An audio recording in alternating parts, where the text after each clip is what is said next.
তোমরা সবাই কেমন আছো? আশা করি সবাই অনেক ভালো আছো। আজকে একদম সকাল সকাল ব্লগটা শুরু করেছি। আজকে হচ্ছে মানে ডেইলি ব্লগ বলতে পারো। তো আজকের দিনটা সারাদিন কিভাবে কাটাচ্ছি সেটাই তোমাদের সঙ্গে শেয়ার করব। তো সকালবেলা ঘুম থেকে উঠে দেখো মেয়েকে বিছানা থেকে উঠাতে যে এত প্রবলেম কি বলবো। ঘুম থেকে উঠতেই চায় না, ঠেলে ঠেলে তুলতে হয়। তারপরে উঠেও এক ধ্যানে বসে বসে কি যে করবে, উঠবেই না। মানে সকালবেলা ঘুম থেকে উঠতে যে এত কষ্ট হয়। দেখো চোখ ডলতে ডলতে তুলেছি, তুলে দেখো কিছুই বুঝতে পারছে না, মানে একদম চুপচাপ করে বসে আছে।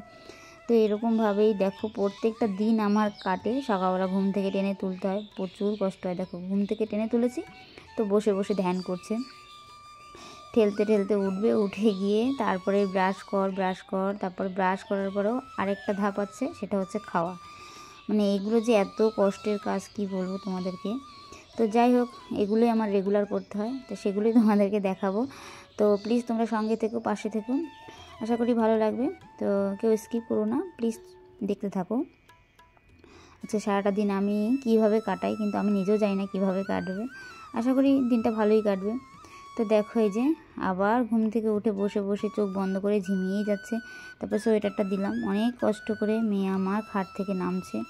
খাট থেকে নেমে কি বলবো, হেলতে দুলতে ব্রাশ করতে যে এত কষ্ট, মানে সকালের টাইমটা ওর প্রচুর কষ্ট হয়। মানে আরও ঘুমাতে দিলে আরও ভালো হয়। কি যে একটা বাজে অভ্যাস সে বলে বোঝাতে পারবো না। তো যাই হোক, এই যে ঘুম থেকে উঠে মাথাটা একটু আঁচড়ে নিয়ে বেরিয়ে গেল, মানে ঘর থেকে বেরোয়নি। তো যাই হোক, একদিকে মেয়েকে তুলে আমি আমার কাজগুলো কমপ্লিট করছিলাম। সকালবেলাটা না সত্যি প্রচুর কাজের চাপ থাকে। মানে সকালবেলা ঘুম থেকে উঠলে না, মানে কোনটা করবো আর কোনটা পরে করবো নিজেও বুঝতে পারি না। তো দেখো আমি মেয়ে এখানে ব্রাশ করছে, আমি ঘরটা একটু ঝাড় দিয়ে নিচ্ছি। সকালবেলা বাসি ঘরটা আগে ঝাড় না দিলে না আমার ঠিক কীরকম জানি লাগে। তো তার জন্য ঘুম থেকে উঠে আমি আগে ঘরটা ঝাড় দিয়ে নিই। তো একে একে সবই কাজ কমপ্লিট করবো। আর তোমরা সবাই প্লিজ সঙ্গে থেকো, পাশে থেকো, দেখতে থাকো। তো দেখো এত কাজ করতে হয়, ভালো লাগে না। রেগুলার একঘেয়েমি কাজ সত্যি কার ভালো লাগে আমি জানি না, আমার তো একটুও ভালো লাগে না। মানে মনে হয় যে কাজ করবো না কেন, করবো, কিন্তু একটু ওলট পালট করে করি। আজকে এটা করেছি কালকে ওটা, না তা না, একঘেয়েমি কাজ সত্যি একদম অস্বস্তি লাগে, ভালো লাগে না। মাঝে মাঝে মনে হয় কি সব ছেড়ে দিয়ে শুধু ঘুরে বেড়াই এরকম মনে হয়। কিন্তু কিছু করার নেই, কাজ তো করতেই হবে। তো যাই হোক, আমরা সবাই দেখো ঘুম থেকে উঠে ব্যস্ত, যে যার কাজে ব্যস্ত। একজন ব্রাশ করছে, আরেকজন ঘর ঝাড় দিচ্ছে, আরেকজন দেখো ব্রাশ মুখে নিয়েই ঘর থেকে গাড়িটা বের করছে।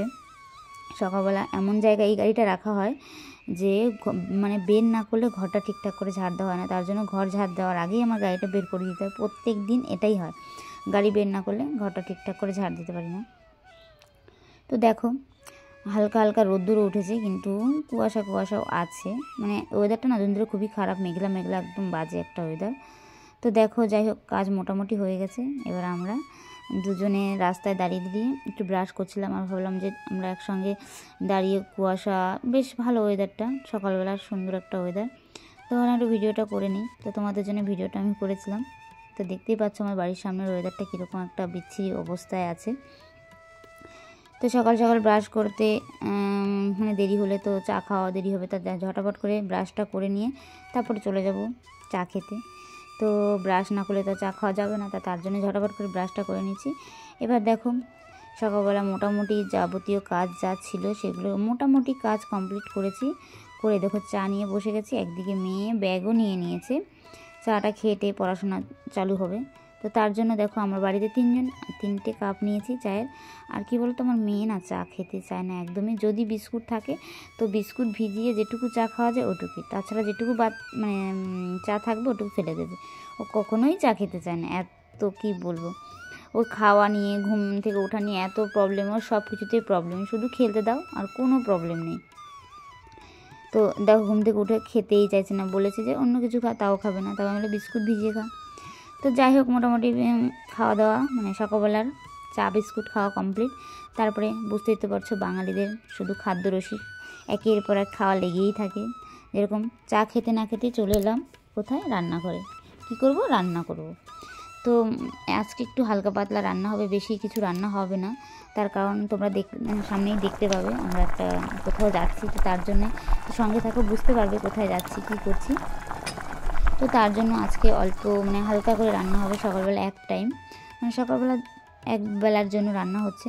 তো তার জন্য রান্নার অত চাপ নেই। আজকে যাব একটা নতুন জায়গায়, নতুন একটা পরিবেশ, তোমাদের সঙ্গে শেয়ার করব যতদূর পারবো। অবশ্যই তোমাদের সঙ্গে সব কিছু শেয়ার করব, আর তোমরা সঙ্গে থেকো। আর সকালবেলা না মানে কী বলো, ঠান্ডার দিনে না এই চাদর ফাদর পরে কাজ করতে প্রচুর কষ্ট হয়। আর কী করো, চাদর না গায়ে দিলেও ঠান্ডা লাগে। দেখো চাদর গায়ে দিয়ে না ব্যালেন্স রাখা যাচ্ছে না, কী যে সমস্যা। শীতকালে এত কিছু পরা কী যে মানে খুবই টাপের ব্যাপার, এত কিছু পরে কাজ করা মানে খুব মুশকিলের ব্যাপার। তো যাই হোক, খুললে তো আবার ঠান্ডা লাগবে, তো তার জন্য পরেই কাজটা করতে হয়।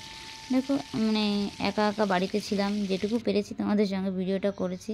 মানে একা একা বাড়িতে থাকলে না খুব প্রবলেম হয় ভিডিও করার জন্য। তো মেয়ে চলে গেছে পড়তে, তোমার দাদাভাই চলে গেছে ডিউটিতে। তোমার দাদাভাই সকালবেলা ঘুম থেকে উঠে ডিউটি চলে যায়। তো যাই হোক, মোটামুটি রান্না কমপ্লিট হলো। দেখো আমরা খেতেও বসে গেছি, মেয়ে আর আমি। যে মেয়েকে খাবার দিয়ে আমিও মানে খেতে বসছি। সকাল সকাল খেয়ে দিয়ে আবার একটু রেডি হতে হবে, যেহেতু একটু বেরোবো বললাম। তো তাড়াতাড়ি না করলে আবার দেরি হয়ে যাবে, তার জন্যই দেখো আজকে তাড়াতাড়ি খেয়ে নিচ্ছি আমরা। তো মানে কি বলো তো, তাড়াতাড়ি খেলে তাড়াতাড়ি কাজটা হয়।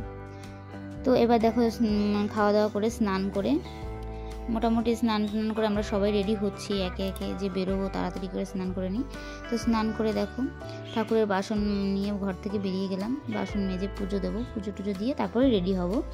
তো এদিকে মেয়েকেও স্নান করিয়ে দিয়েছি, মেয়েও এখন স্নান করে রেডি হবে। তো আমিও পুজোটা দিয়েই ঝটাপট করে রেডি হয়ে যাব। এমন কিছু রেডি হব না, কাছাকাছি অনুষ্ঠান আছে সেখানেই যাব।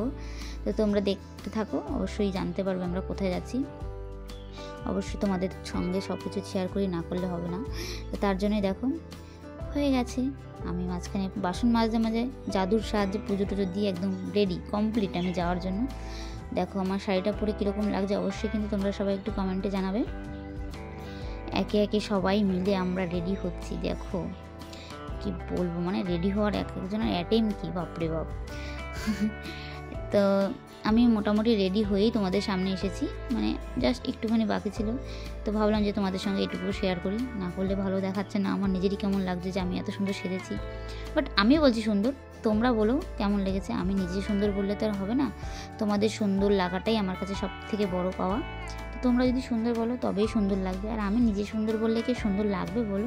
নিজেকে তো সবাই উর্বশী ভাবে, উর্বশী ভাবলেই কি উর্বশী হওয়া যায় না। তো যাই হোক, মনে কিছু করো না, অনেক কথাই বলেছি, বগর বগর করে ফেলেছি। তো এই দেখো আমি আর মেয়ে বেরিয়ে গেছি, যাচ্ছি হচ্ছে আমার পিসি বাড়িতে। পিসি বাড়ি, আমার পিসির আজকে শ্রাদ্ধের খাওয়া দাওয়া আছে, সেখানেই যাচ্ছি। তো তার জন্য রেডি হয়েছি। দেখো কিছু সাজিনি, শুধু জাস্ট একটা শাড়ি পরেছি, শাড়ি পরে বেরিয়ে যাচ্ছি। তো দেখা যাক ওখানে গিয়ে কী কী হয়, জানি না কতদূর ভিডিওটা করতে পারবো।